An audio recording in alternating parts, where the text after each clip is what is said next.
บัดเมื่อน้องเพิ่นเมื่อน่ะเอาเข่าซีให้น้องเพิ่นเด้อซีเข่าไปให้น้องเพิ่นแน่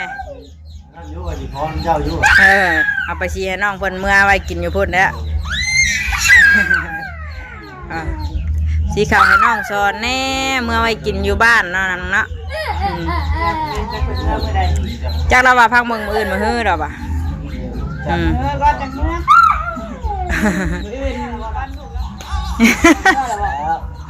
อย่างเมื่อเราบอกโอ้ยเรากันเนาะบ้านไผ่บ้านมันนี่ดีเนาะแต่ถ้าไปบ้านอื่นเขาเองอยากมาเนาะบ่ตีได้แล้วเฮ้ยม่วนอยู่ค่ะบ่คือบ้านเฮาอยู่ใช่กะมาคักชำบ้านเฮาแล้วอยู่พุ่นไม่ได้เห็ดนาบ่เนาะเห็ดยังจ้ะส่วนมันต้นปลูกมันบ้านเฮาบัดเห็ดนาเนาะลงแล้วโลละพันคือกันซ้ำกันเนาะพันปลายบ้านเฮาก็ได้บ่ค่อยเป็นราคาเดี๋ยวนี้นะ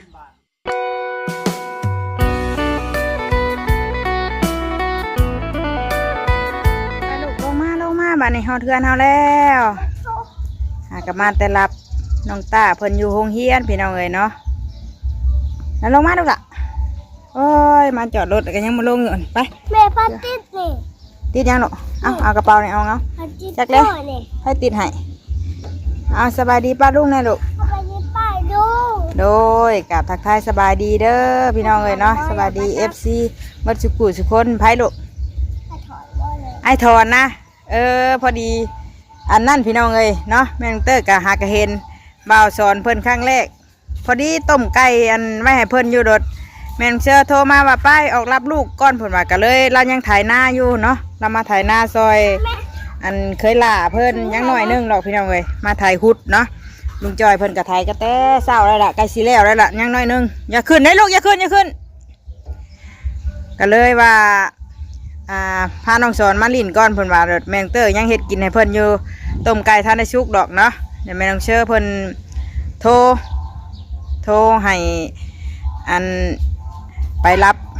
น้องตาก็เลยขึ้นไปก่อนเพิ่นเมื่อป้าแล้วบ่เดือนใดพี่น้องเอ้ยรถดินทรายมาส่งกะเอาเข่าบ่ได้ซ้ำนี่เนาะค่าขี้ตมป่าลุงเลยจะขึ้นเหยียบก็ลูกดินทรายมาส่งเงินแม่น้องเตอร์โดยซิงมาดินบ่น่ะปาดก้าได้หำวัดสีให้โดยมันค่าขี้ดินเนาะเข่าบ่ได้ค่าขี้ตมพี่น้องเอ้ยน่ะฝนตกไว้นี่ถ้าฝนตกมานี้พอดีน้ำสิได้ไปบัดนี้ป้าดูป้าบ่ขึ้นเหยียบได้บ่ขึ้นเหยียบเดี๋ยวแม่มาชวนไว้มาพี่ขับมาก่อนไปเบิ่งไอ้สอนเมื่อป้าแล้วไปแจ๊กไปยิมะไอ้ตาบ่ดินขี้ดินชายดูไปเมื่อแล้วสมอยอยู่เนาะใช้บาทนี่เย็นนอนช้อนป้าออกมาอยู่ได้นี่ยันเพิ่นเมื่อป้ายังเมื่อป้าซ้ำเนาะเมื่อแล้วเย็นสมอยอยู่ลูกล่ะมี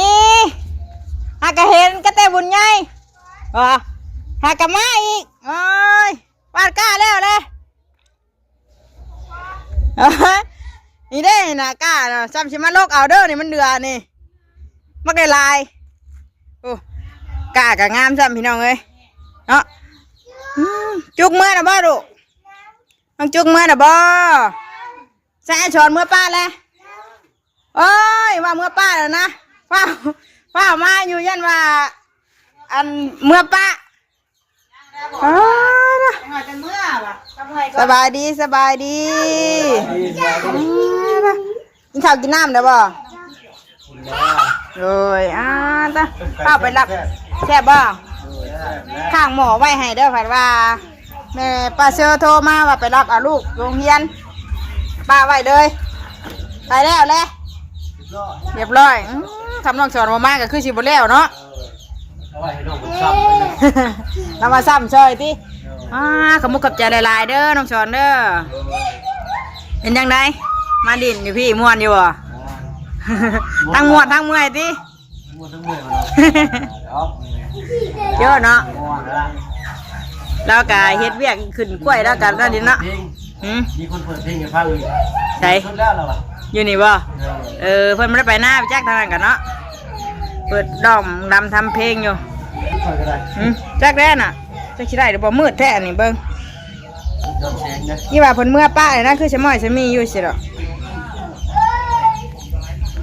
กินข้าวกินน้ำแล้วเรียบร้อยอืมทางน้องเพิ่นสิเมื่อบ้านเมื่อได้ซะน่ะ จันทร์วันรุ่งเรือง เออดินอยู่ก่อนจังหน่อยจังเมื่อ ในครั้งหนึ่งลูกมันมาได้ไรเนาะแต่เป็นกะละเวลาพอดี ยันว่าเพิ่นบ่บ้างติมาได้แล้วลงไปถ่าอยู่หน้าพวกหน้าไม่ตุ้ยพวก 10 บาท ข่อยกะขี่รถจักรลงมาพี่เลย ง่าย อืมเอาเบิ่งก่อนเพิ่นพาน้องเพิ่นกินข้าวกินน้ำได้บ่วะกินได้ติ กินเรียบร้อยเด้อต้ อื มไก่ ม แซ่บกว่าลงซอยไก่แซ่บเนาะท้องกับขั้วนี่มันอยู่ที่ข้างลุงเวียดครับทางจอยมันต้มทำใส่ครับลุงซ้อนกับลุงไทยนะ น้องสอนมาถ่ายหน้าช่วยพี่น้องเอ้ยพุ่นน่ะทำลาวบ่ถ่ายช่วยก็บ่แล้วเนาะลุงจ้อยถ่ายก็แต่เช้าพุ่นพากันไปหาเฮ็ด พากันไปหาเฮ็ดมาแล้วว่าเห็นน้องเพิ่นมากับว่าบุญสารวัตรเพิ่นเฮ้ยลูกสบายดีได้ลูกน่ะ สวัสดี เอ้ยเห็นบ่อ้ายนำมาแต่ไก่ได้นี่มาแต่เสปูนบ่ได้ไอ้สอนน่ะ ไปชอน ไอ้ชอนเนาะนี่เห็นบ่ลูกเห็นแต่น้ำคลิปพี่น้องเอ้ยเห็นตัวจริงนะบัดนี้ใช้อันนี้ได้จ้ะว่าลูกล่ะคู่พักกันไปนั่งอยู่หน้าบ้านพูนใช่ไหมจะมีอยู่ป่ะที่ว่าเมื่อเลยเนาะลมพัดเนาะ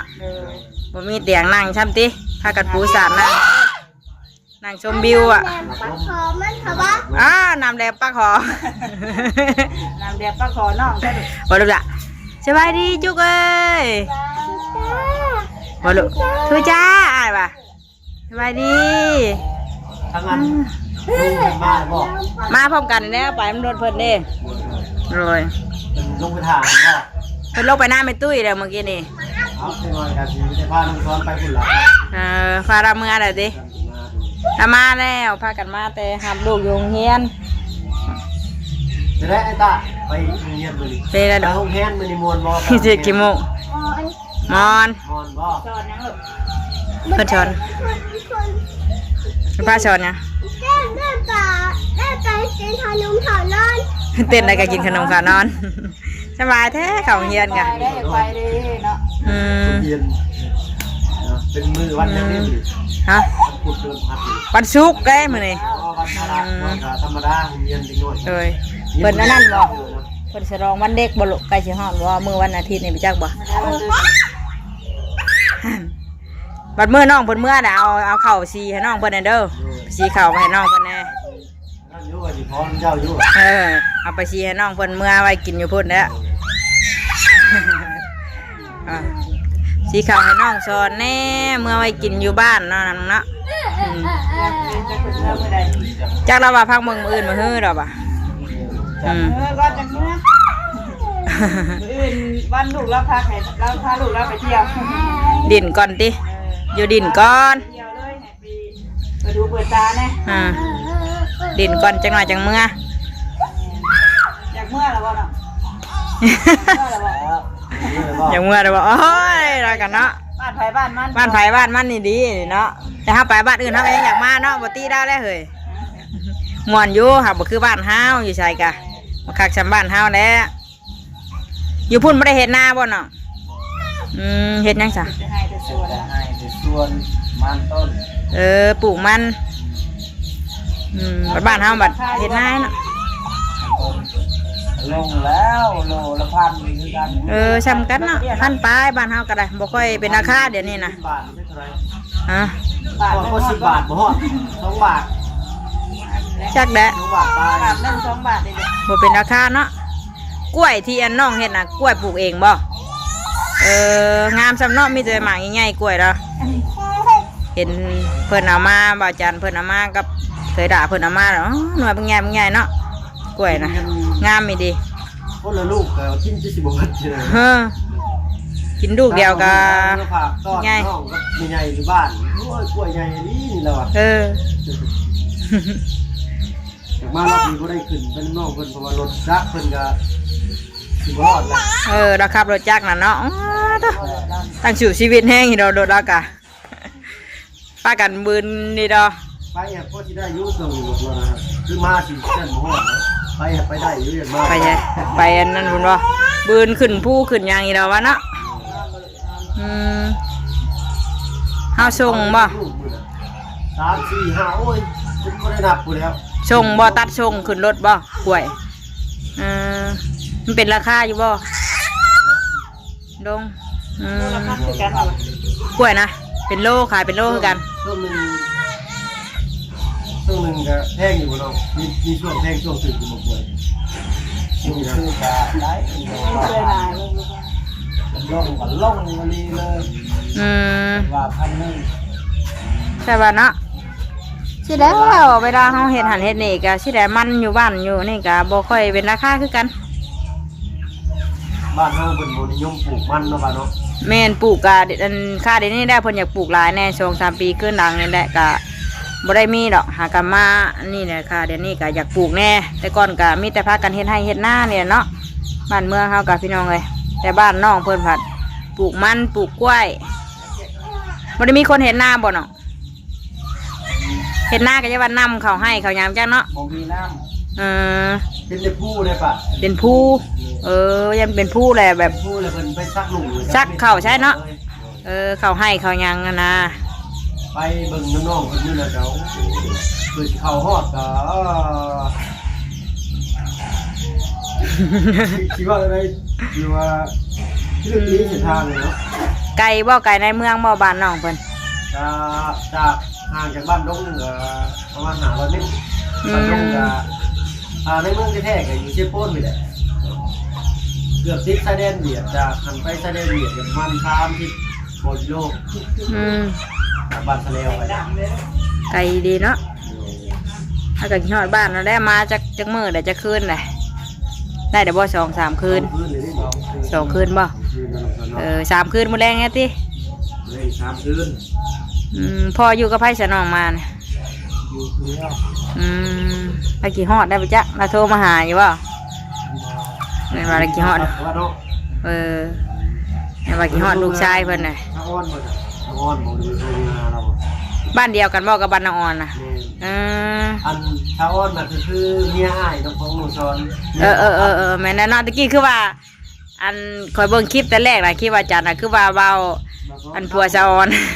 อันทาง ผัวสะออนน่ะคือว่าชื่อซ้อนบัดอันบัดน้องเราก็คือว่าชื่อซ้อนก็ว่า เพราะว่าอัน ที่มันเข้าใจผิดกันเนาะ โดยเขาใจผิดเป็นแต่แรกนะน้องทางน้องมาอธิบายให้ฟังว่าน้องนี่ชื่อซ้อนอ้ายนี่ชื่อครับก็เลยเอิ้น สอนคำไปดิสิ ซ้อนคำเลยเราก็ได้เป็นบ่น้องอ้ายแล้วนะเพิ่นหลายคนสิได้ฮู้จักแม่น้ำว่าบ่าวซ้อนคำที่แท้เพิ่นชื่อครับ โดย น้องเพิ่นสิชื่อซ้อน จักปีแล้วน้องเพิ่น18น้อยยังหนุ่มอยู่เฉพาะจังหันแห้งเนาะแข็งแห้งซ้ำล่ะ เจ้าตัวใหญ่เลย เนาะตัวใหญ่ ตัวใหญ่กว่าช้างเคยอีก จำเคยเป็นตัวน้อยๆสิ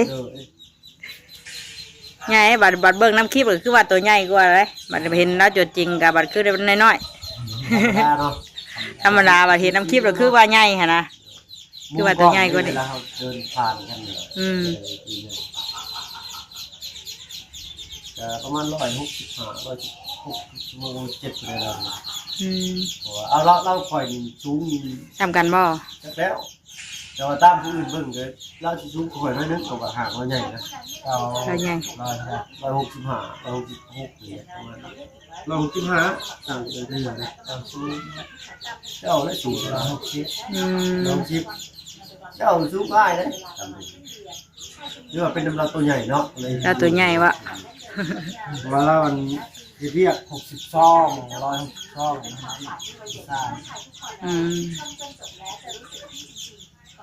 ขาเราดีแขนเราดีชำขาก่อนที่จะถึง เปล่าไปชักตัวแข็งไงน้อย ตั้งหุ่มแขนเราต้องไปหุ่มนะทำแขนในหุ่มเลยนะ โอ้ยเนาะ แล้วเสาหน้า18นี่เราจะย่อผู้เดียวเรา โอ้ย่อได้ หน้าไอ้มือเราชวนขยก2 คนมือแล้วเนาะอยู่บ้านน้องนางน้อยไปยกตัวจับตัวดีในหลังหักมาหุ่นนะ แซ่บเนาะได้ไปกั้นกบกับบ่าวบุญบ่อันนั้นเพิ่นเมื่อคืนได้บ่ บ่ได้ ก็ว่าเห็นไปหาการหานั่นหาเยื่อง การได้เขียดเกือบซาโตอยู่คือคนแจ้งสูตรใช่ไหม อึ่งบ่มีแล้วเนาะอึ่งต้องไปไกลได้อึ่งกันหยังพูนทางใต้ พ พุ่ วน แล้วครับ มันบ่มีแถวใกล้ๆนี่ การกบการเขียดเคยไปอยู่ แต่ว่าอื่นยังไม่เคยการอยู่ หาอยู่หากินกะช่องชิง่ายคือทางพุ่นเนาะทางบ้านน้องเพิ่นพุ่น หากินนี่ก็เขียดอยากหายากเนี่ยมันเนาะกับปลาเนาะ อืม หาง่ายแต่พวกนกงู มันแบบอยู่ในป่าในหยังเนาะอืม สัตว์ป่าแล้วเราเนี่ยทางเพิ่นน่ะ ทางพุ่นเพิ่นก็เปิดเพลงฉะนั้นอยู่พี่น้องเอ้ยจักสิเข้าคลิปหรือบ่แหละทางพุ่นก็ม่วนชื่นเนาะจักเพิ่นเฮ็ดอีหยังเปิดเพลงกันฉะนั้นอยู่ แต่ไม่เล่นบ่ได้ดิ ไอ้ฉันก็มุกกับใจนี่น้องเด้อมาถ่ายหน้าช่วยเด้อ เดี๋ยวบัดเมื่อกาสิให้อันทางไอ้ายเพิ่งเพิ่นเมื่อไปสีข้าวให้เมื่อกินอยู่บ้านเนาะ เขา เลย เขาเปลือกเป็นเขากระสอบเนาะ ต้องซื้อก็ได้เอาฝากอีหยังก็ได้นะ เออ ธรรมดาแล้วน้ำใจเนาะมีน้ำใจของง่ายครับ เอาก็มีน้ำใจตอบกันเนาะ โอ้ยแยกมาซอยซื้อมาเบิ่งซื้อ ก็มาดินนี่แหละนะดังมาดินมาหัวนี่แหละมาเบิ่งหลายบ้านหลายเมืองเอาก็ได้ ไอ้น้องเพิ่นเปิดโลกใหม่เด้ มาเที่ยวมาดินมาเที่ยวเนาะ สู้เวียกสู้งานนี่แหละน้องสิลงเวียกลงงานนี่ ไปทางไหนกับไปมาหาสู้กันมาทางนี้กะแบมาดินทางบ้านเรื่อยกะมาเนาะ เดี๋ยวเพิ่นยังบ่ได้คันเห็นอันเรือน เดินไป ที่ข่อยอยู่ได้นี่เดี๋ยวสิพาน้อง เฮือนนั้นไอ้นี่เพิ่นบ่เคยด่าเพิ่นบ่พุ่นแรกเฮือนเราก็อยู่เฮือนใหญ่พุ่นแหละ เป็นเมีย เฮือนเมีย เพิ่นบอกว่า เพิ่นก็อยู่บ้านอื่น ถ้าเคยด่าเพิ่นก็อยู่บ้านอื่นพุ่นทาง เพิ่นจะพาเพิ่นเมื่ออยู่ทั้งบ้านอยู่เด้เมื่ออยู่บ่น้องเมื่ออยู่เนาะเดี๋ยวเวลามันชอจันเข้ามาเนาะมีเวียก ก็มีเวียกเนาะอยู่บ้านก็ทางพุ่นก็มีเวียกมีงานไผก็ได้ น้องเพิ่นยังหลายเวียกอยู่นี่ยังตัดหญ้า อืม คือทับยาเลยก็ทับเขาปลูกกล้วยผิวเมื่อตอนนั้น ปลูกน้ำพุบ่กล้วยก็ แม่นเขาไปมือหน่อยอยู่ในภูลึกเลยมือน่ะ ปลูกอยู่ในป่าพุ่นเลยติอ้าวฉันยังมาเพิ่นเผาเพิ่นไปทางหน้าแม่ตุ้ยเนาะ ผมขอบใจน้องเพื่อนในไลน์ที่มาซอยเวียกเนาะอยู่ดีไม่แห้งน้องเลยเนาะเมื่ออากาศเดินทางปลอดภัยสบายดีเพื่อนนาแล้วก็มาช่วยกินข้าวกินน้ำอิ่มกันคักแน่แล้วบ่ แล้ว กิน ดินก็จะอันนี้บ่ไปส่วน กินอีกว่าก่อนเมื่อฉันเดียวให้อันเคยลาเพื่อนพาเมื่ออยู่หน้าไม่ตุ้ยได้ฉันเด้อ โดย บัดเมื่อเพื่อนจะให้เราไปซีข้าวมาให้เนาะไปเพิ่นพุ่นละพี่น้องเลยหน้ากะถ่ายฮุดเนาะเพิ่นถ่ายแล้วด้วยล่ะยังแต่ถ่ายเดียวนี่แหละมันเศร้านี่ทางลุงจอยเพิ่นถ่ายก็แต่เศร้าเพิ่นก็เคยละเพิ่นถ่ายแน่แล้วแต่เพิ่นมาน้องสอนเพิ่นมาถ่ายซอยแน่เนาะนี่กะอีกบรนก็คือสิได้ลำให้ลำหน้าแน่พี่น้องเอ้ยกะเฮ้อ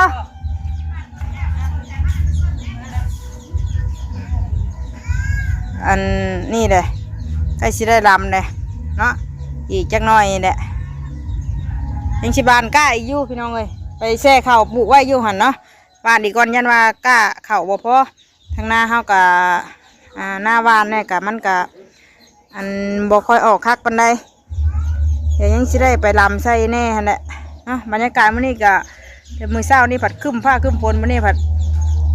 แดดได้พี่น้องเลยคือสิแดดเลยบ่เดือดได้เนาะถ้าเบิ่งไปเมื่อชงหน้าบ้าเมื่อหน้าไม่ตุ้ยติ